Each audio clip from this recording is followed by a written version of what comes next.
Hi, my name is Sarai Cook, and I'm a formerly incarcerated attorney licensed to practice law in both Oklahoma and Washington.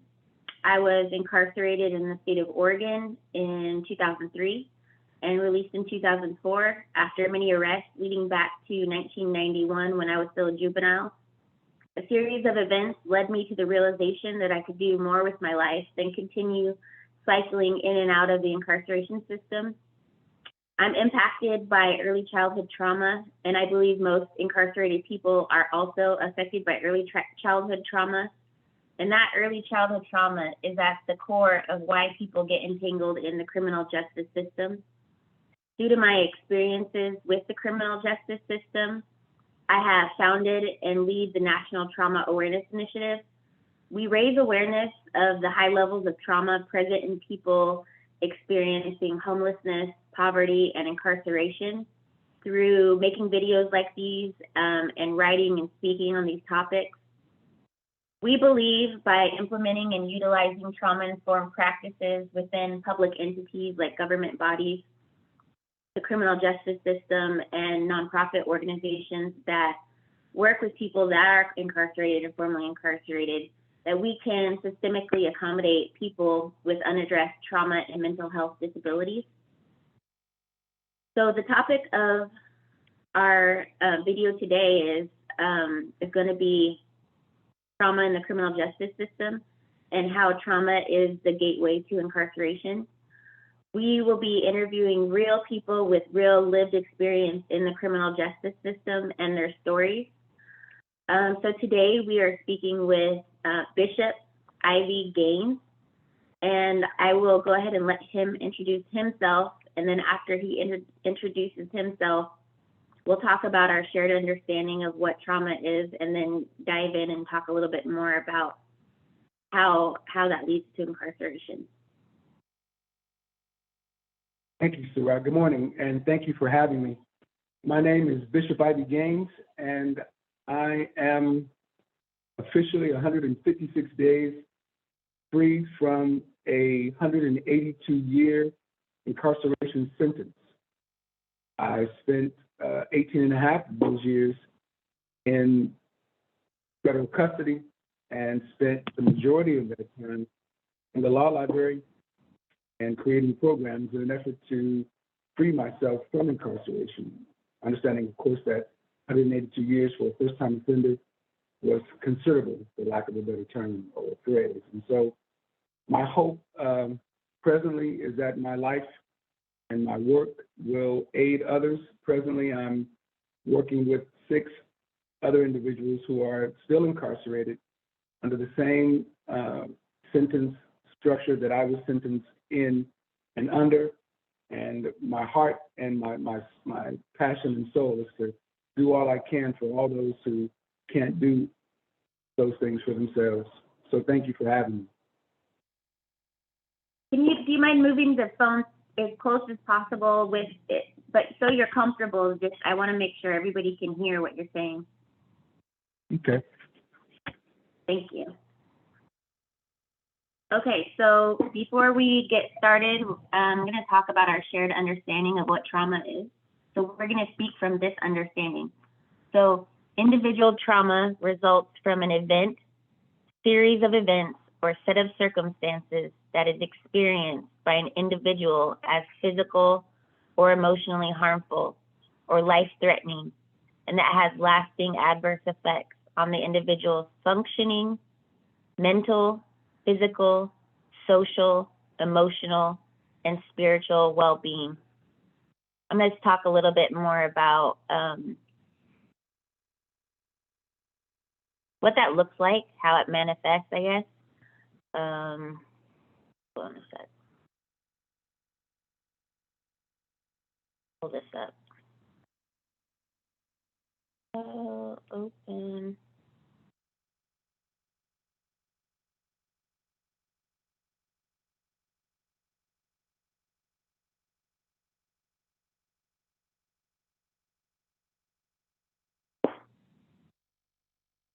So traumatic events can be abuse, like child abuse, sexual abuse, emotional abuse, physical violence, bullying, It can be loss, like death or abandonment, accidents, war. It can be chronic stressors. So chronic stressors are things like poverty that people live with every day, racism that people live with every day, seeing acts of violence in your community, historic and intergenerational trauma. Like for myself, I'm a descendant of people that were displaced from our homelands, from a tribe in Oklahoma that we were displaced from our homeland. So part of my trauma is historic and generational trauma from that displacement. Some signs of trauma responses. So you can have behavioral, emotional, and physical and psychological. So some of the behavioral would be fighting when criticized or teased, resisting change, being very protective of personal space, reckless or self-destructive behaviors, reverting to younger behaviors. Some emotional would be like nightmares and sleeping problems, sensitivity to noise or being touched, fear of being separated from family, difficult trusting others, unexplained medical problems, emotional problems, mood swings. Psychological would be trouble focusing or concentrating, difficulty imagining the future, confusing what is safe and what is dangerous, having flashbacks or frequent nightmares, sensitivity to noise, always expecting something bad to happen, not remembering periods of your life, feeling emotionally numb, and there's many more. It manifests in many different ways. So with that said, I guess I'll start out by just asking you, what do you think, based on our shared understanding of what trauma is, what life experiences did you experience that you believe led you to being entangled in the criminal justice system, being sent to prison? If you have to think about it, and please don't share anything you don't feel comfortable with sharing. I mean, just I guess the heart of it is we're trying to understand what leads people to go to prison. Do they just wake up one day and go to prison? And what are those life experiences?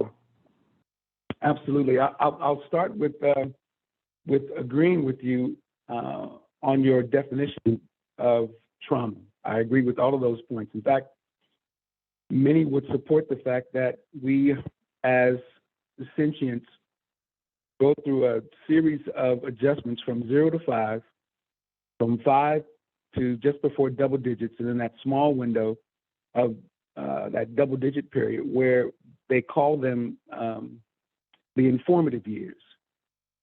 The informative years of our lives, that 0 to 5, that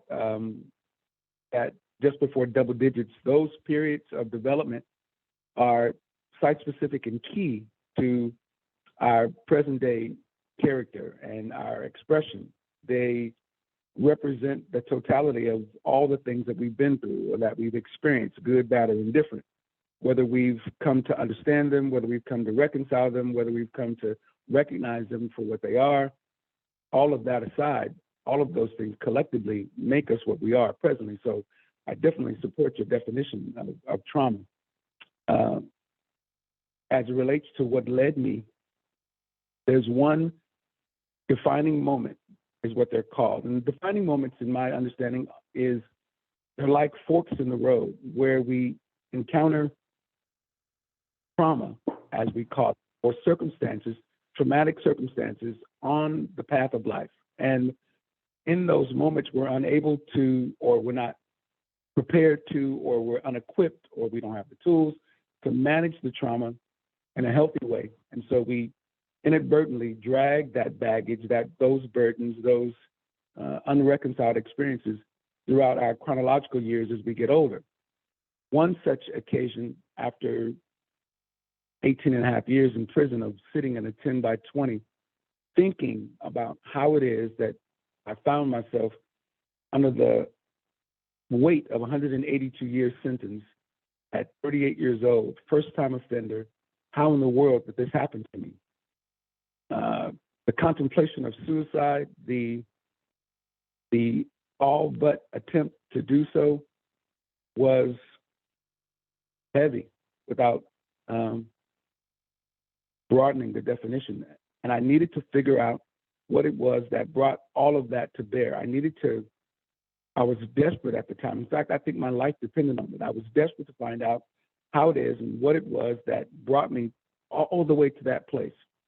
So from 0 to 38, I began to go back and almost relive the experiences of my life as far back as I could remember. Where I found myself landing was a 9-year-old experience. I was 9 years old, living in Vallejo, California at the time. My mother was still alive, of course. My father was still alive at the time. And I and my younger brother, who's 4 years younger than I, were in the apartment complex that we lived in on a Friday night playing with the other kids in the apartment complex. It happens that I was the oldest. And so generally on Friday night, the parents would get together. They want to play dominoes. They want to drink a little bit and do the things that adults do. And because I was the oldest, I was responsible for the other children who were in our group, in our almost, I guess we could call it a peer group. So I remember that I had gotten a drum set for Christmas that year and thought that I was something special playing my drum set in the room when my girlfriend at the time, and of course, what do we know at 9 years old about having girlfriends? But anyway, my girlfriend at the time comes in and stops me from playing the drums, and she's bored. She doesn't want to listen to me anymore. The other kids outside are bored with the game that they're playing, and she wants to play what we used to call cops and robbers. So again, as children, we, for Christmas, we had gathered, all sorts of plastic machine guns. You remember those silver guns with the white handle that mimicked the old cowboy gun with the holster and all the, we had all the bells and whistles. So I remember we go to the toy box and we pull out all of these toy weapons, and we're going to divide them up and we're going to play cops and robbers, because I guess they were playing hide and go seek, and that wasn't doing it. Can never do this without crying. That explains that the trauma is still present. So as we're gathering up the toys to play, he says to me, "Hey, grab the other one too. Grab the real one." And so I go around to the other side of my mother's bed and go to grab the real gun that we always play with. Now, I'm 9 years old, and this wasn't a new thing. The gun was always there on the dresser. It was never loaded. It was kind of heavy, like a paperweight, and any and all of us had played with it at one time or another. This wasn't a first-time occasion. It wasn't something that was unusual. It was part of what we would generally do when the parents weren't around and we got an opportunity to play. So I go around the bed and I get the gun, and she says to me, "Hey, shoot me so I can show you rather, how I learned how to die." Now, my girlfriend was a drama queen, even at 9 years old. And she was always trying to teach all of us how to do it better. The pow thing, and she'd show us how to dramatically fall and how to make it look quote unquote real. So I picked up the gun, I pointed it towards her and pulled the trigger like I'd done 1,000 times. Except this time, the gun was loaded.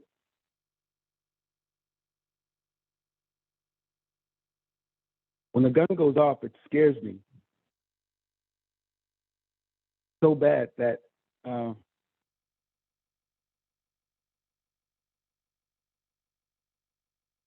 that I messed my pants up. And when I went to go run out of the room, I run to the other side of the bed, and there's my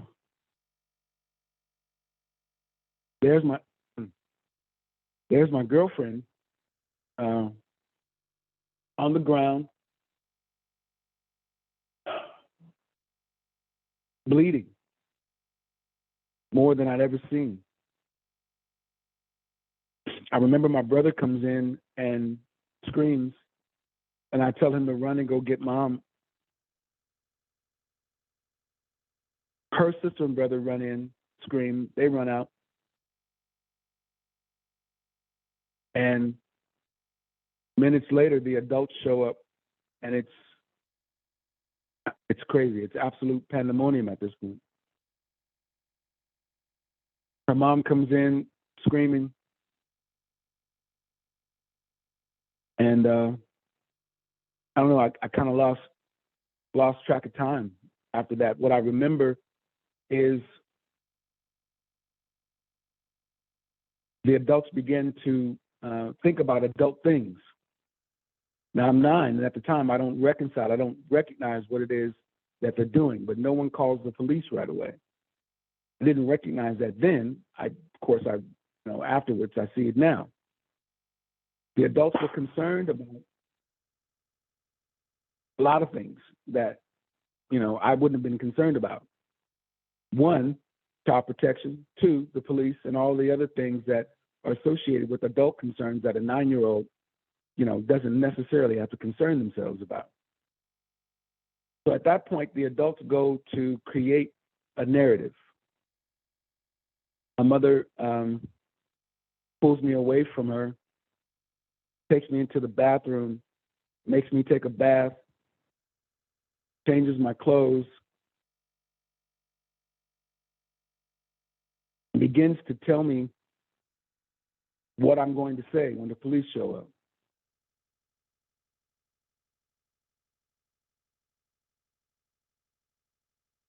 And so I remember lots of people. I remember sitting on my mom's lap and people asking me questions, and I'm answering the questions the way Mom said I should. Well, after years of considerable investigation, I realized, and of course personal reflection, I realize now and have for some time that unbeknownst to them, my mother was preparing me for a life that fostered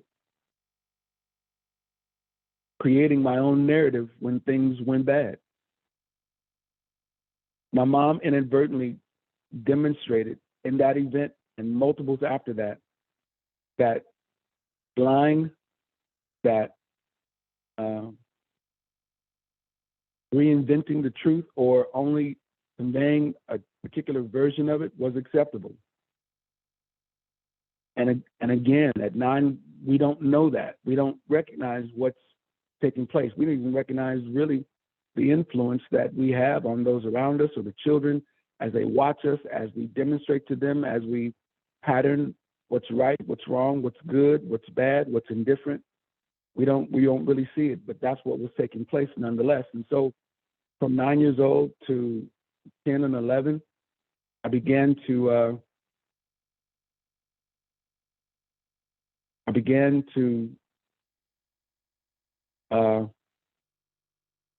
I don't have a word for it, to create myself behind that trauma. I never got to reconcile it until I was way in my 50s.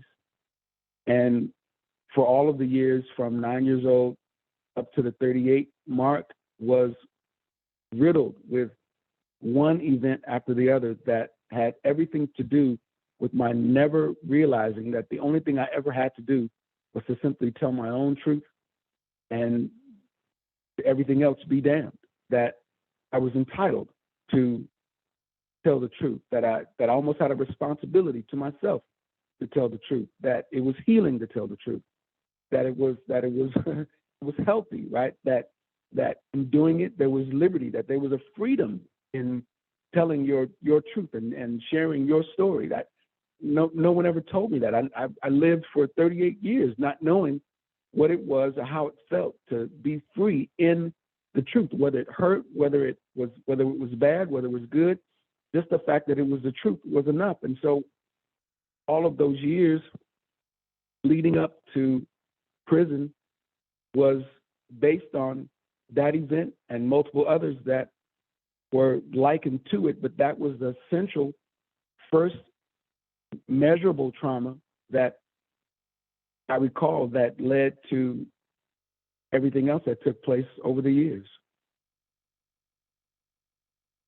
Can you talk about the kinds of things that took place over the years that kind of built on that? Well, yeah. From that event, it became apparent that the kids in the neighborhood, of course, had heard about what had taken place and were whispering and gossiping and so on. And so instead of telling them the truth, I regurgitated the version that my mother gave me and then learned to add to it. My father, my biological father, that is, was extremely far away in another state and was removed from my life completely. And so much so that on my birthday, I would have to call him because he wouldn't remember when my birthday was. I remember being young, and in fact, I remember being young and almost in double digits when I would call him. I'm 10, maybe 11 years old, and I'm calling my dad on my birthday. And every time I called him, I could never really talk to him. It was always, I would always cry.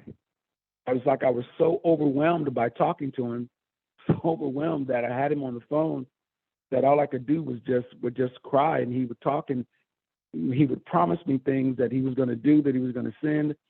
And I realized that even up to 38, I was still waiting for my dad to send those things when he had long passed.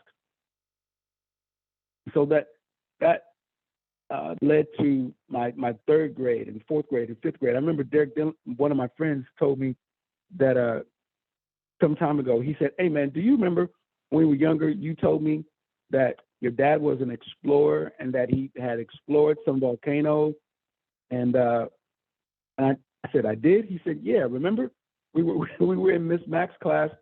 He said, "And I remember it clearly, man. You told us all that your dad was an explorer and that he was I don't know, climbing some volcano or some mountain or something." And I thought to myself, in a moment of clarity, that I almost remembered that event. I almost remembered it. I almost recall actually saying that. But that's one of a dozen different things that come to mind right now about not feeling free enough to tell the truth about how I was feeling or what was taking place. It showed up in relationships. In fact, it showed up in every single relationship that I've ever had with females. And most of the time, my interpersonal relationships with family members even was harmed and hurt by the fact that no matter what was going on, everyone knew that I wouldn't tell the truth, or that I wouldn't tell at all, right? Or that I'd just clam up and wouldn't say anything, period. So it kept me all those years from expressing what I'm going to refer to as a authentic expression of what my personal truth would be. Unlike today, I wasn't free enough, didn't know the reality of sharing my story or sharing my own truth. So it showed up in all of those areas, because when I finally found myself in prison at 38, that was my very first time in prison. I hadn't been to prison before. I was in a different type of prison, but I'd never been incarcerated before. Never had handcuffs on, didn't have a criminal history up until that point. And so when I was finally charged with bank robbery, which again was about hiding, about secretly doing things, right, without anyone else knowing about it. This whole private life that I was living that only I knew about, no one else was aware of. They thought one thing while it was just something else was completely taking place. And so that's much and more of what it was prior to the realization.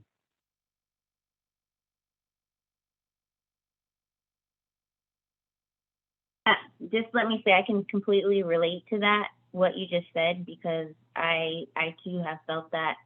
I felt at times, you know, being someone that was incarcerated and then going to college and going to law school, and I learned to kind of live a double life, and like I learned to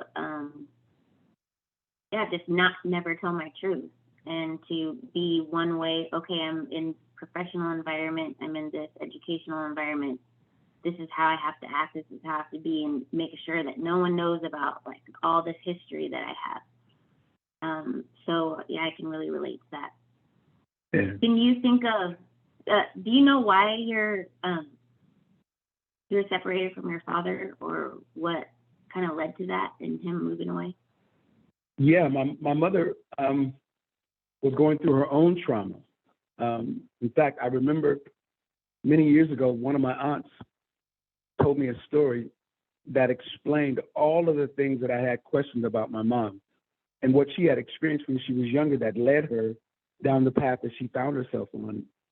And I love her enough now and of course I'm free enough to tell the story. So my aunt told me, she said, one night, your grandfather, who was kind of mischievous, was out late drinking, doing what he does. And the story is that my grandpa comes home, and well, at the time, there were 17 of them, brothers and sisters. My grandmother had 19 total children. So at this time, it's 17. And all of them are, from what I'm told, are living within the 2 or 3 room home that they lived in Louisiana. So grandpa comes in and more than likely inebriated, grabs the toe of the foot that's sticking out of the bed. He assumes that that foot or toe belongs to one of my aunts, one of her sisters, but it's really my mom. And grandpa says something to the effect of, there's daddy's favorite little yellow girl, or something like that. And my aunt tells me that that single event was one of multiples that led my mom to believe that she wasn't necessarily the best looking in the family, that she wasn't necessarily the favorite in the family, that she, because she was in the middle, didn't get what the oldest got, didn't get what the youngest got, and felt as though she was receiving much less than everyone else. While my mom was here, she never dated anyone her age. It was always extremely older men. My father was something like 20 plus years older than she was, if not more. And so was the man after that, and so was the man after that. And so, again, having all that time to look and to research, I realized that my mom was looking for her dad the whole time because of the trauma that she went through. And so my mom and dad weren't together because my father, being older, he was married at the time and wasn't willing to leave his wife because my mom was 18 or younger. And although he must have promised some things that he wasn't willing to live up to, my mom thought that she could get him back by keeping me away from him. She thought that she could use me as a tool to reel or to pull him in. Didn't ultimately work, but that's why he was so distant. It happens that prior to his passing, he was sick for a while, diagnosed with cancer, so they sent me down to see him. I was in the 9th grade, and I remember my uncle JB picked me up at the airport and took me to the hospital, and there I am at the side of my father's bed, and we're talking, and they release him. A day later, we go home, and of course he picks up a pack of cigarettes and starts smoking right away. But I remember that night before I left, it was It was late. The hour differential there is different than it is here. And I couldn't sleep. I get up to go get some water, and I guess my dad heard me. He comes out to the kitchen. He asked me if I'm hungry, and he makes me a hamburger. Remember it like it was yesterday. And we sit until sunrise talking in the kitchen table. The first time I ever had that much time with my dad before. And he makes promises that I actually believe this time. He tells me he's coming to California. He's going to talk to my mom. He's going to make sure that we're taken care of, and so on and so forth. And I come back with a head of steam, knowing that everything that we talked about is going to come to pass. Well, the summer was over. School's about to start. One morning, my aunt and uncle come over and inform my mom that my dad passed. So that would be another traumatic event that was linked to the other event that might be linked to several other events in the past that all led up to the secret double life, because up until just maybe the last 2 years of my incarceration, my mother passed in 16. My mother passed in 15. My stepfather passed in 16. My real father died when I was in the 9th grade. But I realized when my mom passed that I had never really dealt and grieved over the fact that my father had passed, that even that trauma was left, that wound was left open and unattended to. And so it's been a work to get to where I can look myself in the mirror and know that I can stand there, behold what I see without judgment and without fear. It took, I'm 56 now, so it took my life to get here. And I feel that it'll be an ongoing process, but I'm thankful for at least one thing, and that's the awareness that it's there. At least now I know where the source of it is. I can manage it now. I can accept it now. I can look at it and know that it's causation, and that the effects that have come from it don't necessarily describe who I am or what I am. They're just the things that I've gone through, the things that I've been through, the things that I must work to maintain and maintenance.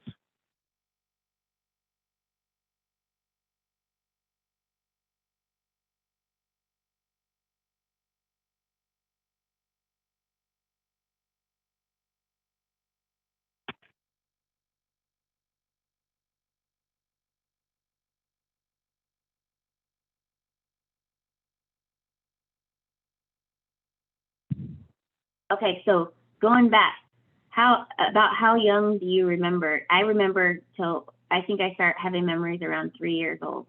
Do you remember what it was like when you were really young?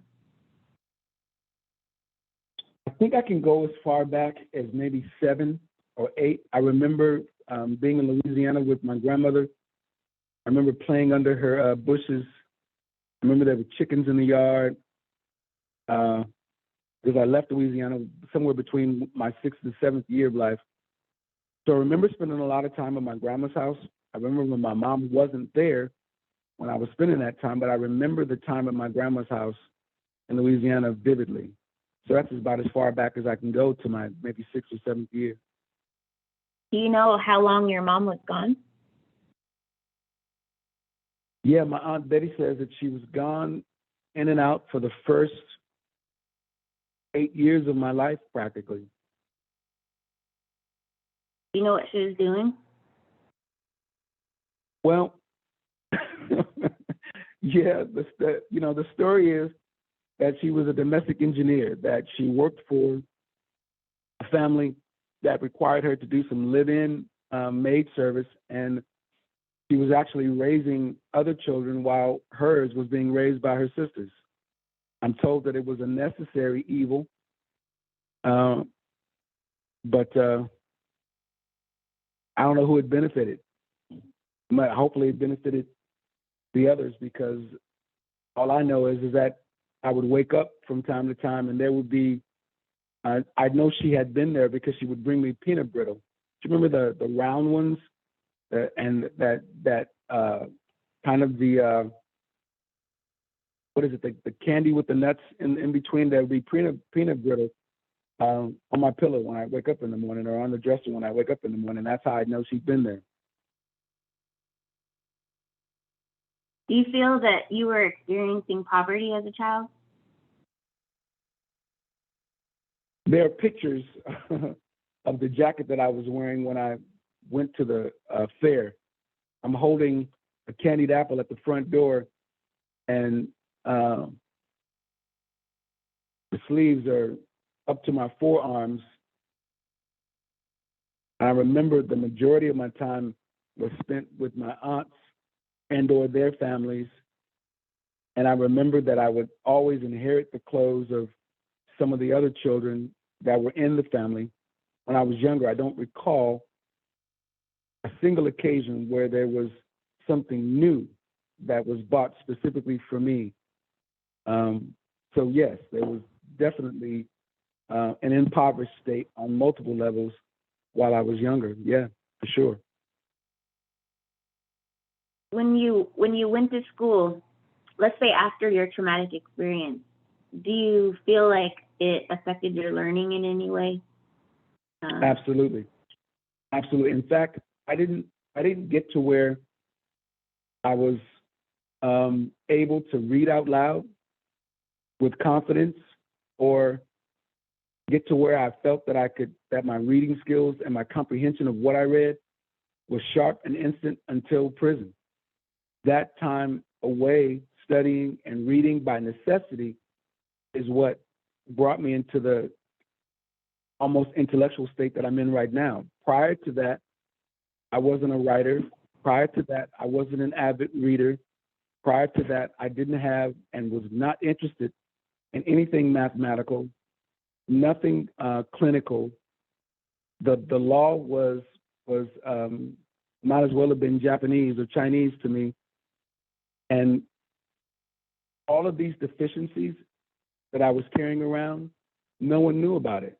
No one knew that I was as close to illiterate as you'd ever want to get. You wouldn't have known that to look, but upon investigation or sober scrutiny, you'd see that there were huge gaps in my learning that honestly didn't get filled until the 18 years that I spent in prison.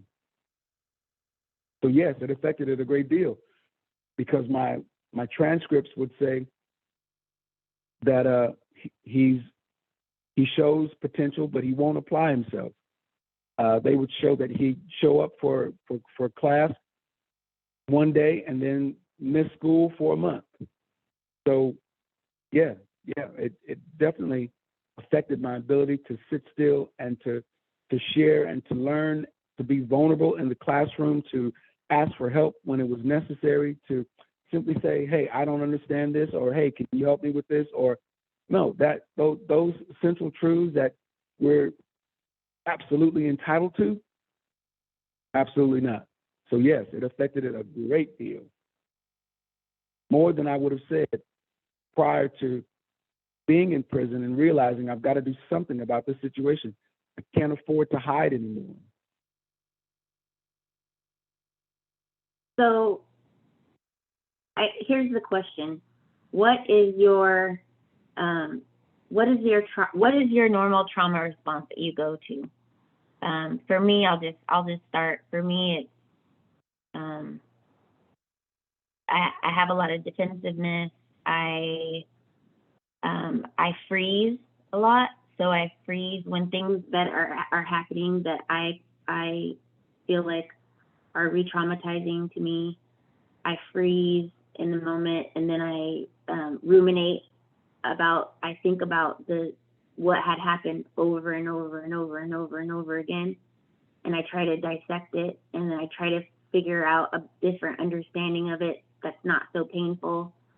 And it just causes me what it would do is cause me to drink alcohol, a lot of it. Yeah, a lot of it. And then right. going into any situation, I needed alcohol. and then a lot of guilt and shame about anything. Even today, I said something that was insensitive, and I just thought about it over, and I was like, God, I'm such a horrible person for saying that and telling myself that. And that's a trauma response, because nothing you can say is really that bad where you have to go over it and over it and over it. And it didn't hurt anyone for like 30 minutes.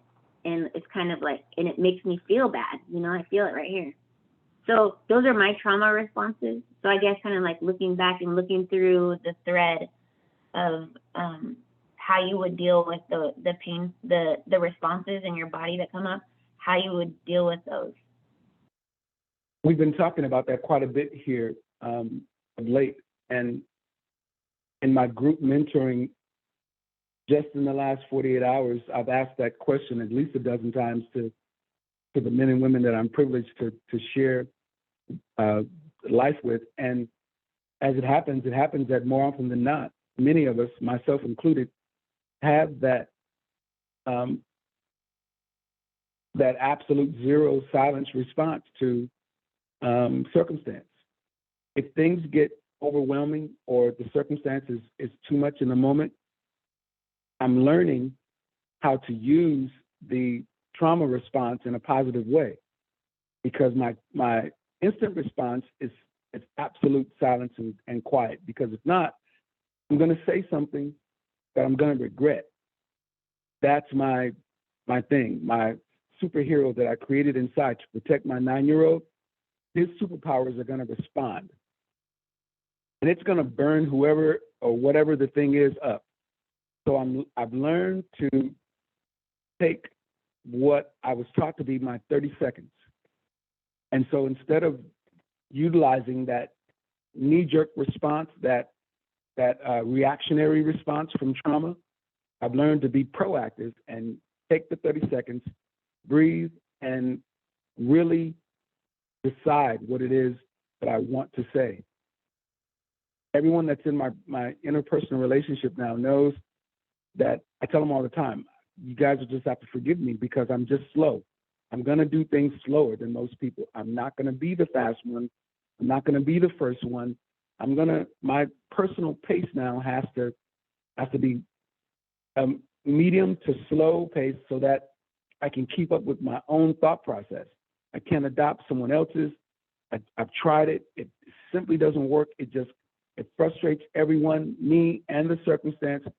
I found a workable speed and way to express what it is that I need to say or want to say. And if that's not acceptable, well, I'm just really sorry, because like you, I'm prone to in fact, specifically, when someone said recently, but I thought you said that it was this way. Just the fact that they questioned me about something I said was an instant. It's like somebody slapped me. And I remember in that moment that I grabbed hold of that zero, came all the way down, put my head down, breathed, and deliberately said, yes, that's exactly what I said. However, what I meant by that was so that I can clear up any misinterpretation. In fact, I've used other tools whereby when I say things to people, I'll ask them, could you repeat that back to me so that we both can make sure that we've said the right thing? Because I'd rather not have any confusion later. And they said, really? I said, yeah, just repeat it back to me so that I can hear what I said. Because sometimes it sounds better in my head than it does coming out of my mouth. And I want to make sure that I'm conveying what I need to say to you so that we're not at odds later. And it's just, interesting techniques, because I know that the trauma response is there. It's instantaneous. And I don't always catch it. I don't always catch it. There are times that, I have to go back and, apologize and, make amends, but they happen more often than, not as often as they used to. I know for me, Like, just becoming aware is so helpful. You know, I had someone say to me the other day, well, you know how I am. And I was like, you know how I am. And and they're like, how? And I should have said, I have abandonment issues and insecurities. Like, being vulnerable and just telling people like where I'm coming from. You know what I mean? It's like, Yeah. I don't know. Anyways, And it will be I guess much what I want easier to say is, so I wrote an article, I wrote a piece, and this major publication did publish it, but they didn't publish what I really said, and so I want to say it here. I want to get your thoughts on it. I said the criminal justice system, the penal system, prisons, jails, courts, they basically mimic a toxic family environment. So I'm going to just explain that to you. So a lot of times when parents don't know how to handle their kids, they ridicule them, they shame them. They don't know how to handle the kids' feelings, the children's feelings. And it happened to me. They ridicule you, shame you, beat you, talk down to you, make you feel bad because you're crying or because you're not like readily going along with what they want you to do, right? So to like beat you down, because beat down people don't fight back. So they beat you down emotionally, physically, mentally. They beat you down so that you won't fight back against what they're wanting you to do, and you'll just comply. So that's a toxic, family unit. And then, so then you get into the criminal justice system, and it's the same thing. They just beat you down, threaten you. We're going to give you all these years. We're going to do this to you. We're going to take away your kids. We're going to do this. And it's mimicking what happened in the toxic family unit. They're like, put handcuffs on you, put you in jail. You can't get out. You don't have enough money to get like the best lawyers and the best. And then they tell you, oh, you'll take this deal and you'll get out in, 5 years, or don't. And then you might get 20 years. So to me, it's like all these threats and all of this, these ways to beat people down so that they won't fight back. And it just reminds me of my entire childhood. So I didn't get that part published, so I want to say it here. I want to talk about it here, and I want to hear your thoughts on it as well. I don't see that you said anything wrong. My personal view thus far is that you're absolutely right. I think I can even quantify it here, because I'm of the mind that all violence in our society is a byproduct of competition. I'm going to say that competition has an opposite, and the opposite of that is cooperation. I think that the indigenous people that thrived on this land understood that they were in a co-op with nature. I think they understood that they were not competing for position, that they already had a position and an office of administration, that they were responsible to Mother Earth, that there was a symbiotic relationship there, and that they understood the seasons, they understood the times, they understood seeding, they understood the movements of the stars. I mean, I think that they had a strong grasp on their placement within creation. So they weren't necessarily competing. But then it comes along capitalism, and then comes along socialism. And you look up the definition of socialism, and it reads the adoption of a personality. Well, these isms and schisms that, for good, bad, or indifferent, have become our national theme seem to bleed into the family structure, where our parents think that in an effort to get our attention or to corral us or to teach us, that they have to beat us into submission. That, and the interesting part is that the same parents that are beating their children got beat by their parents, and it didn't work for them, yet they're doing the exact same thing to their children, and it's clearly not going to work for them either. Not one time did the beating that I got from my mom stop me from doing anything that I wanted to do. In fact, the beating only made me want to dig in and do the thing even more. There was no deterrent there, at least not for me anyway. So I can see the correlation that you're making there between the family structure and the way we predominantly feel, or maybe generations ago, maybe perhaps it's getting better today. But in my years, in my coming up, there were switches and belts and all sorts of beatings and whippings that took place if you dared speak out, if you dared cross the invisible demarcation line, or broke one of the cardinal rules of the house, or something that you were specifically told to do and didn't do it. There was no leadway, there was no legiancy. The response was immediate, it was violent, it was harsh, and that's what it was, and you deserved it. And so now if you take that attitude and put that squarely up against the justice system, I think you see a pattern. You'll see that we're not really looking at restorative justice anymore. Maybe we never were, but we're looking at, and if we're not looking at restorative justice, then we must be looking at retributive justice. So the retribution aspect of the justice system in its present state is not equipped for rehabilitation because it's based on retribution. And so that doesn't leave room for any restoration. It only is designed for the retribution aspect of you've knowingly and willingly did ... and here's the correct punishment, life, for this infraction. Whether it's a single time, whether you're a third time, second time offender, it's so perverse now that you can't see any light at the end of the tunnel. And because we're not into the retributive point specifically, those that are incarcerated, men and women, will not have an opportunity to rehabilitate unless they do it themselves, unless they have the means and the fortitude to do something for themselves while inside, because the programs that are there, you've got all types of budget cuts. You've got men and women who are correctional officers who have lost their luster for even their own positions and have no desire whatsoever to do anything for anyone outside of what how it's going to benefit them. So absolutely, it's all about punishment. And then once I punish you, I can just put you away forever.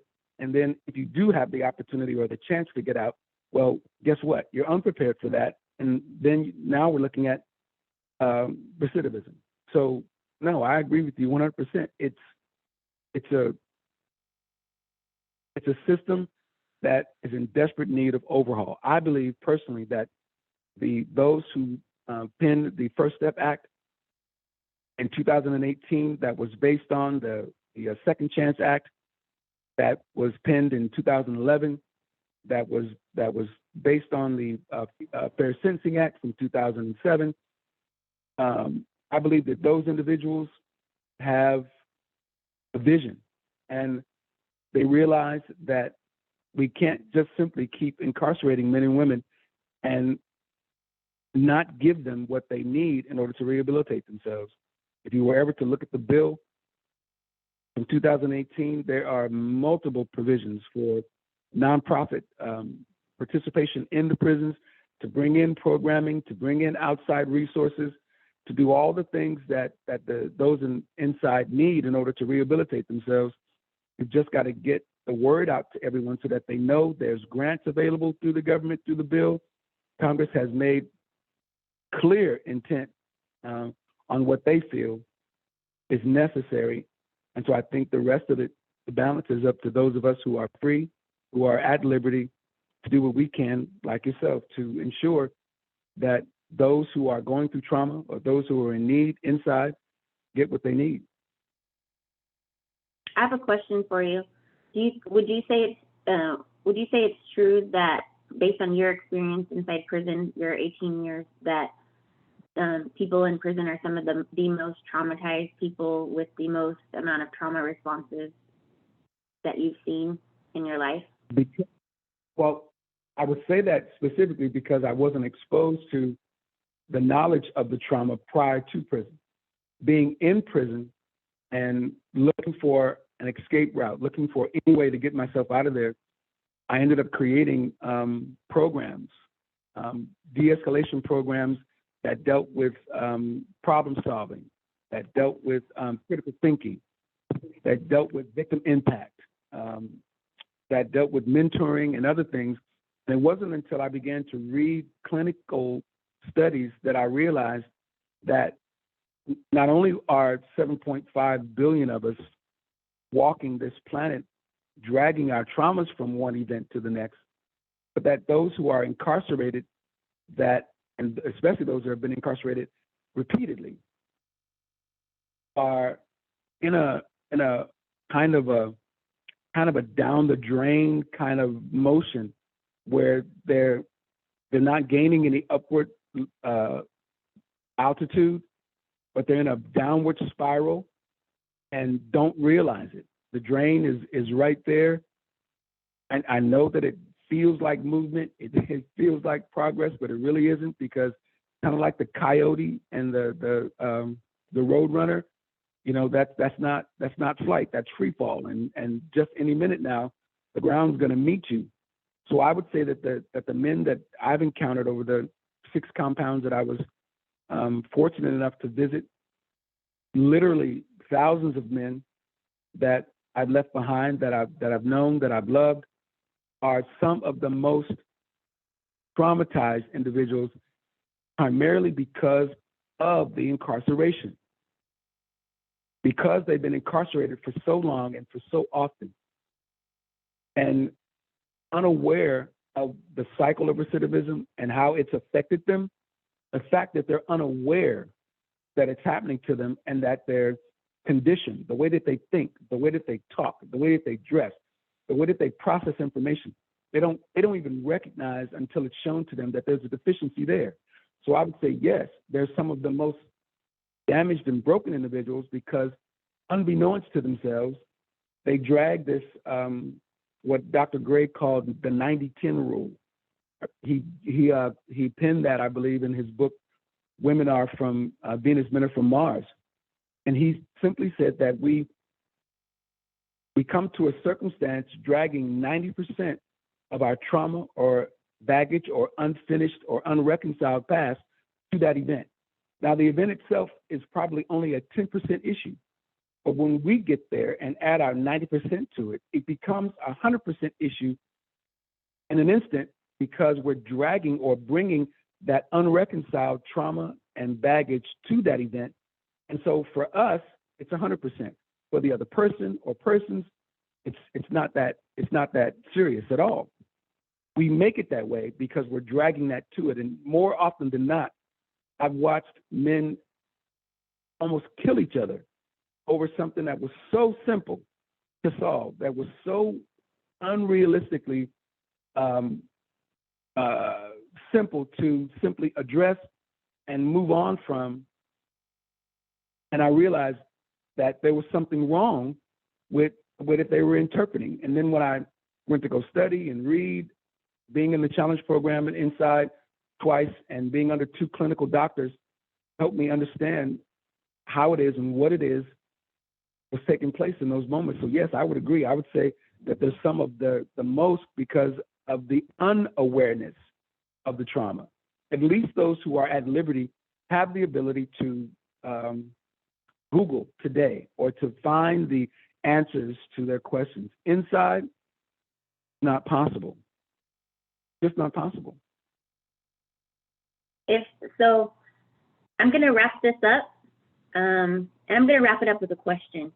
And also, if you have anything further that you want to say, feel free. But if there's one thing that we can do on the inside to make people more aware, or help people, or help them become more aware of their traumas and help them work through their traumas while they're still inside, because I see guys coming out as a part of my recovery program that come out of prison and they're so traumatized. They're like here, and they haven't gotten any help inside, and they haven't developed any awareness inside. So if there's like the real beginning of that healing is needs to happen while they're still inside. So if there's one thing that we can do to raise their awareness or help raise their awareness or help people so that when they come out, they already have some of that healing done and they take some of that time to gain that awareness, what can we do? Those of us who have been there are the only ones who understand what's necessary. We cannot expect someone who has never been inside, who has never crossed the line, who has never jumped over the counter at a bank, who has never pulled a gun, who has never robbed, stolen, sold drugs. Listen, we can't expect anyone who has never lived our experience to understand what it is that is needed for those who are inside. And if we think that they're going to wake up one day and realize it, we'll be sadly mistaken and very old. That says to me that those of us who have been blessed with the experience and lived through and have come out of those experiences, that the onus is on us to create organizations, nonprofits like yours, like mine, to come together and go back in to the prisons. We have to go back. We have to take the information to them. We can't expect them to automatically just arbitrarily wake up one day and reach out for it. But I think if we take it to them, because my experience has been, once the guys understood the pattern, once they understood their thinking process, once they understood the 5 rational rules of thinking, once they understood the cognitive aspect of their traumas and their painful experiences, once they understood the causation, you should see the light bulb moments that the light bulb go off. And it's the most rewarding thing in the world when you see someone go, oh, whoa, you mean, and they actually get it. And the whole room just lights up with laughter and an acknowledgement of the fact that there is something that they can do. Once we get past the egoic personifications and past the bravado, and we begin to undress and dress down and share our experiences together, what comes out of those clinics, what comes out of those workshops, what comes out of those prayer groups, what comes out of those mastermind sessions, what comes out of those mastermind alliances are the absolute truth of their lives. And I'm telling you, no one wants to stay in that place once they know it's there. So that means we have to take this wisdom to them. We have to take this understanding back to them. I feel myself responsible to aid and assist through legal means, through the creation of Mentor, which means men teaching others responsibility. That program is still left in Pollock today. They've transformed it into something called Fusion. They're teaching 7 habits with it, 7 habits of highly successful people, so that the guys begin to understand that there are other ways that and here's the word that I want to use, that they have options.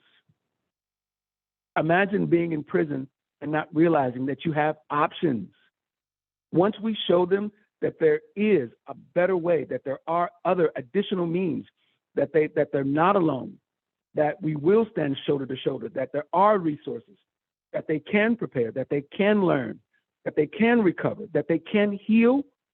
Listen, I'm telling you, it'll be a landslide. We'll have people coming out to be our neighbors, and they'll be coming out to be our neighbors prepared with the responsibility and the onus that's necessary to successfully transition back into society.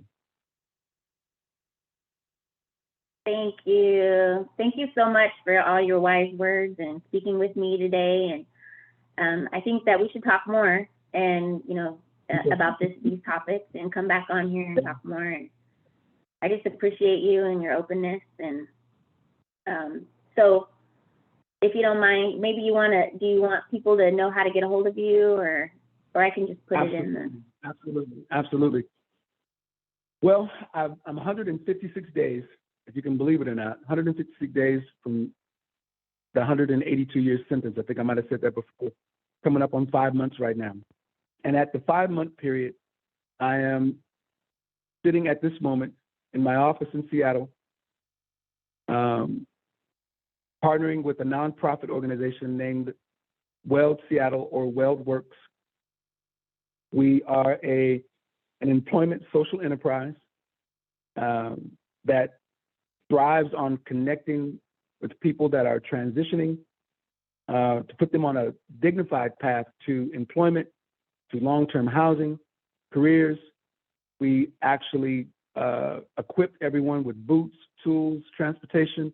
We have upwards of 50 employers that we oftentimes don't even have enough bodies for. So the resources are here. The clothes are here if you need them. The vouchers are here if you need them. We're about 5-6 years into this goal, this vision. We're growing. We're about to undergo a transformation. I'm here Monday through Friday. You can reach me at www.weldseattle.com. My picture is there. I'm on the advisory board here, and all of that after 18 years of being incarcerated. Everyone here, from the executive staff down, has lived experience. We actually built the organization around the fact that we're the ones that have to take this responsibility because no one else will. If we don't prepare to help those coming out, it's not going to happen. We can't wait for someone else to do it. You know, that old adage, be the change that you want to see in the world.